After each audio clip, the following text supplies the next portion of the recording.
रंज से खूगर हुआ इंसान तो मिट जाता है रंज। रंज से खूगर हुआ इंसान तो मिट जाता है रंज। मुश्किलें इतनी पड़ी मुझ पर कि आसान हो गईं। मिर्ज़ा गालिब का ये शेर अहम है इस हवाले से कि हो सकता है किसी इम्तिहान में, किसी पर्चे में आ जाए। अगर आप लेक्चरर उर्दू की तैयारी कर रहे हैं तो ये वीडियो आपके लिए अहम है। इससे पहले कि वीडियो को शुरू करें और बाकायदा इसका आगाज़ करें, अगर आपने चैनल को सब्सक्राइब नहीं किया तो वो ज़रूर कर लें और अपने कमेंट्स में लाजमन बताया कीजिए कि ये वीडियो आपको कैसी लगी, आपके लिए कारआमद थी या ना थी, या वीडियोस अपलोड करने का सिलसिला जारी रहना चाहिए या नहीं। तो जी चलते हैं आज की वीडियो की तरफ। और हमारी दुआ आप सबके लिए कि ये जो तैयारी का सिलसिला है आपका, जो आप सेल्फ़ स्टडी कर रहे हैं और मुख्तलिफ़ चैनल्स जिनमें हमारा भी छोटा सा चैनल है, आप उसको भी फॉलो करते हैं और सब्सक्राइब किया हुआ है, तो आपकी जो तैयारी है वो आपके काम आए और लेक्चरर उर्दू का जब भी पर्चा हो तो आप नुमायाँ कामयाबी हासिल करें। तो जी, रंज से खूगर हुआ इंसान तो मिट जाता है रंज। मुश्किलें इतनी पड़ी मुझ पर कि आसान हो गईं। ये मिर्ज़ा गालिब का शेर है। मिर्ज़ा गालिब का शेर है जी। लफ्ज़ नस्र का लफ्ज़ी मतलब पूछा जाता है पर्चों में कि नस्र का लफ्ज़ी मतलब क्या है, तो लफ्ज़ी मतलब है बिखरा हुआ। बिखरा हुआ नस्र का लफ्ज़ी मतलब है बिखरा हुआ। ठीक है जी। कोई आपसे पूछे कि शायरी में नज़्म में और नस्र में क्या फ़र्क है, तो आसान सी ज़बान में, आसान से और सादा से अल्फाज में आप क्या जवाब देंगे वो आप कमेंट में लिखें। सारे आलम पर हूँ मैं छाया हुआ, सारे आलम पर हूँ मैं छाया हुआ, मुस्तनिद है मेरा फरमाया हुआ। ये कोई और नहीं कह सकता सवाए मीर तकी मीर के। जिसे गालिब जैसे ख़ुद पसंद और ख़ुद को ज़्यादा अहम समझने वाला शायर भी तस्लीम करता है और कहता है कि तुम ही शायर नहीं हो और तुमसे पहले मीर भी होकर गुज़रे हैं। ठीक है, किसी अंदाज से ही सही लेकिन गालिब ने तस्लीम किया है मीर की अज़मत को। तो जी, सारे आलम पर हूँ मैं छाया हुआ, मुस्तनिद है मेरा फरमाया हुआ, मीर तकी मीर का शेर है और इसमें सनअत तालीम मौजूद है। मिर्ज़ा रफ़ी सोदा के हवाले से ये इन्फॉर्मेशन दी जा रही है कि वो उर्दू के सबसे बड़े कसीदा निगार हैं। उनकी तबीयत जो थी वो माइल थी कसीदे की तरफ और शौक़त अल्फाज उनके यहाँ आपको देखने को कई उनके कसायद ऐसे हैं जो अगर आप पढ़ें तो आपको लगेगा कि सोदा ने जिस तरह और जिस अंदाज से कसायद लिखे वो अपनी मिसाल आप हैं। अच्छा, हम हमेशा से पढ़ते हुए तो आते हैं कि सोदा सबसे बड़े कसीदा निगार हैं, लेकिन कभी हमें ये तौफ़ीक हुई है कि हम सोदा का कोई एक अदद कसीदा ही पढ़ लें। तो सच सच बताइएगा आप मुझे कमेंट में कि आपने कभी सोदा का कोई एक भी कसीदा पढ़ा है। तो देखें जी, जहाँ तक एमसीक्यूज़ की बात है और जहाँ तक इस तरह शॉर्ट हम कहते हैं क्वेश्चंस की बात है, कोई पूछे भाई सबसे बड़ा कसीदा निगार कौन है, तो आप कहेंगे सोदा। लेकिन यही सवाल अगर आपसे इंटरव्यू में होगा तो फिर इंटरव्यू में आपसे कहा जा सकता है, मेरे जैसा बंदा अगर बैठा होगा तो फिर आपसे ये पूछ सकता है कि जी कैसे कह रहे हैं आप कि सोदा जो है वो बड़े कसीदा निगार हैं, या ज़ौक़ बड़े कसीदा निगार नहीं है, सोदा उनसे बड़े कसीदा निगार हैं। दोनों का कोई एक एक कसीदा तो सुनाइए। अब तो भाई इंटरव्यू देने वाला शख्स तो फंसा जिसने सिर्फ गाइड्स पढ़ी हैं या जिसने सिर्फ मारूज़ी नोयत की तैयारी की है। तो तहरीरी इम्तिहान की तैयारी में तो ये चीज़ें चल जाती हैं, लेकिन जब इंटरव्यू में आप जाते हैं तो वो फिर बाकायदा से एक सिलसिला होता है। तो जब हम स्टूडेंट्स को तैयारी करवाते हैं, इंटरव्यू की तैयारी करवाते हैं, तो उसमें बाकायदा तमाम शोरा जिस जिस हवाले से वो मशहूर हैं उनकी चीज़ों को मेमोराइज़ कराना, याद करवाना, ना सिर्फ याद करवाना बल्कि उनको समझ कर कि अगर तशरीह पूछी जाए, अगर उसके हवाले से बात की जाए तो इंटरव्यू देने वाले तालिब इल्म या तालिबा के ज़हन में कॉन्सेप्ट क्लियर हो। तो बस सिंपली ये समझिए कि तहरीरी इम्तिहान रिटन टेस्ट का मिज़ाज चूँकि कुछ और है, इंटरव्यू का मिज़ाज चूँकि कुछ और है, तो दोनों की तैयारी भी अलग अलग तरीके से होती है। ठीक है।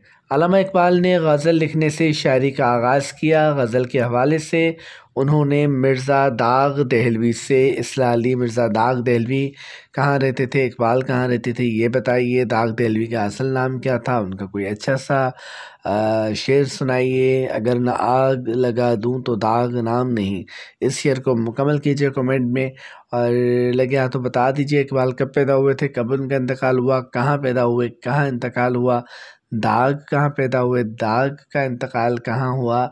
ठीक, और इनफरादियत क्या है दाग के कलाम की। इकबाल ने दाग से क्यों इस्लाह ली, किसी और से क्यों ना ली, क्या वजह थी, और इस्लाह कब तक ली, किस अंदाज से ली, ये बताइएगा जी। शकीब जलाली का असल नाम सैयद हसन रिजवी था। सैयद हसन रिजवी असल नाम था शकीब जलाली का। शकीब जलाली उर्दू शायरी के हवाले से बड़ा नाम है, किस हवाले से शोहरत रखते हैं ये कमेंट में बताइए। गंजीनाए गोहर और बज़्म खुश नफ्सां, ये दो अलग अलग किताबें हैं। एक किताब है गंजीनाए गोहर और दूसरी किताब है बज़्म खुश नफ्सां। शाहिद अहमद दहलवी के खाकों के दोनों मजमूए हैं। किसके खाकों के मजमूए हैं? शाहिद अहमद दहलवी। कौन कौन से? गंजीनाए गोहर और बज़्म खुश नफ्सां। आप बताइए कि इन दोनों किताबों को कभी खोल के पढ़ा है कोई? एक एक खाका अगर इस बार जो इंटरव्यूज़ हुए थे उसमें ये हुआ था कि जो इंटरव्यू लेने वाला पैनल था वो ये पूछ रहा था, अच्छा आप खाके पर डेमो दे रहे हैं, आप अफसाने पर डेमो दे रहे हैं, तो बताइए कि अफसाना निगार कौन सा पसंद है। किसी ने कहा जी मुझे तो प्रेमचंद पसंद है। अच्छा प्रेमचंद पसंद है तो प्रेमचंद की कौन सी किताबें पढ़ी हैं? अच्छा जी मैंने फ़लाँ फ़लाँ फ़लाँ नाम। तो हम वैसे ही जब गाइड्स से तैयारी करते हैं या मारूज़ी नोयत की करते हैं या कहीं से भी करते हैं तो नाम तो आते हैं ना सबको, आपको भी आते होंगे। अच्छा ये लेट्स सपोज़ आपने कहा कि जी सोज़े वतन उनकी जो किताब है वो मुझे पसंद है। अब आपको चूँकि नाम याद था लिहाज़ा आपने ज़ादे राह कह दिया, आपने वारदात कह दिया। लेकिन अगर आपसे ये कहा जाए अच्छा सोज़े वतन आपने पढ़ी है, सोज़े वतन में कितने अफ़साने हैं, कितनों को छोड़ें आप बताएं, उनमें से किन किन अफ़सानों को आपने पढ़ा? तो ये सवाल हुआ था इस बार। तकरीबन अक्सर स्टूडेंट्स ये बता रहे थे कि उनसे ये सवाल हुआ, यानी मुताला चेक किया जा रहा था कि आपने सिर्फ रट्टा लगाया है या किताब भी पढ़ते हैं। देखिए एमए आपने किया तो ये कमाल की बात नहीं है। जिस तरह एमए होता है, जिस तरह हो जाता है वो आप जानते हैं, ठीक है। चलें हो गया, तदरीसी नोयत की स्टडी आपने की, आपने किसी भी अंदाज से पेपर दिए, हो गया ना। लेकिन जब आप कमीशन के इम्तिहान में बैठते हैं तो फिर आप उन्हें ये बता रहे होते हैं इनडायरेक्टली कि भाई मुझे बनना है लेक्चरर या सब्जेक्ट स्पेशलिस्ट, यानी मैं माहिर ज़बान उर्दू बनूंगा। तो जब आप माहिर ज़बान उर्दू बनेंगे, बनना चाहते हैं, तो फिर आपने वो बनकर दिखाना भी तो है ना। आपने वो तमाम चीज़, ये थोड़ी कहना है कि जी कृष्ण चंद्र का फ़लाँ जो अफ़साना है मैंने वो पढ़ा है, वो कहें जी फ़लाँ अफ़साना और कौन कौन से पढ़े, नहीं जी ये हमारे सिलेबस में नहीं थे, ऐसा तो नहीं कह सकते। ठीक, तो कई चीज़ें होती हैं, लेकिन परेशान होने की ज़रूरत नहीं है। जो जो चीज़ें बताई जा रही हैं या आप ख़ुद भी पढ़ते हैं माशाल्लाह से, तो उन चीज़ों को मेमोराइज़ कीजिए, उनको ढूंढिए। ठीक है, कितना अच्छा हो कि मैंने आपको बताया गंजीनाए गोहर और बज़्म खुश नफ्सां। आप लगे हाथों गूगल पर जाएं और उनके जो टाइटल है वो देख लें, किताब की शक्ल देख लें, हो सके तो किताब की फ़हरिस्त देख लें, किन किन शख्सियात पर खाके लिखें, हो सकता है पेपर में सवाल आ जाए इस तरह का कोई भी। या अगर 1 साल बाद ही आपको पेपर देना है तो उसमें भी आ सकता है। तो बहरहाल ये है कि मेहनत करेंगे तो चीज़ ज़ाया नहीं जाएगी।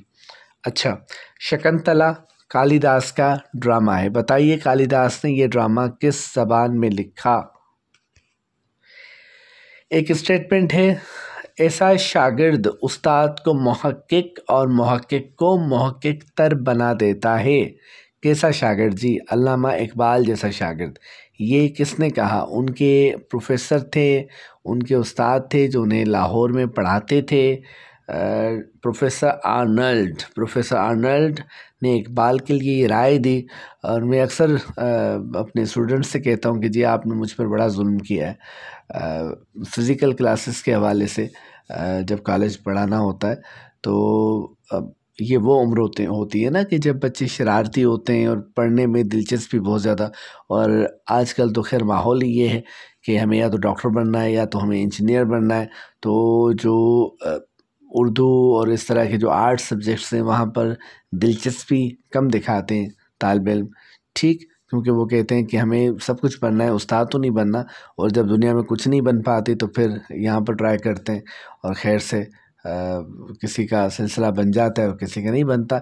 बहरहाल यही है कि मैं उनसे ये कहता हूँ कि आपने मुझ पर ज़ुल्म ये किया है कि आपकी वजह से तहकीक की आदत जो है वो हमारी कमज़ोर पड़ती जा रही है। यानी जब शागिर्द क्लास में मौजूद हो तो फिर उस्ताद जब क्लास का टाइम हो, क्लास में जाने लगे, तो उसके दिल में एक छोटा सा डर होना चाहिए। डर से मुराद ये लीजिए कि ये हो कि भाई शागिर्द पढ़े लिखे इस मौजू पर दस्तरस रखते हैं या वो रिसर्च करके आए होंगे, पढ़ के आए होंगे और कोई भी सवाल मुझसे हो सकता है, इसलिए मुझे भी ज़्यादा से ज़्यादा पढ़ना चाहिए।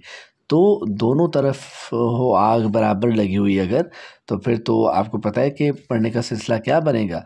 लेकिन चूँकि आर्ट्स के सब्जेक्ट्स में फिर ज़माना जो है वो लोगों की दिलचस्पी नहीं है, तो बस ये है कि उस्ताद को लगता है कि जो नॉलेज मैं इन्हें देना चाह रहा हूँ वो पहले से उनकी सतह से बुलंद है, ठीक, मज़ीद नॉलेज वो चाह ही नहीं रहे। लेकिन अल्लाह का शुक्र है कि फिर भी क्लास में जाने से पहले मुझे इतना अरसा हुआ पढ़ाते हुए, लग रहा है कि सदियों से पढ़ा रहे हैं।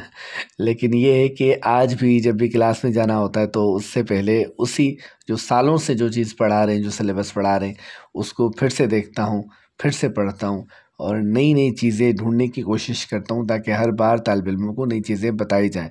तो यहाँ पर फराज का कहना मानते हैं हम कि उसकी वो जाने उसे पासे वफा था कि न था, तुम फराज अपनी तरफ से तो निभाते जाते।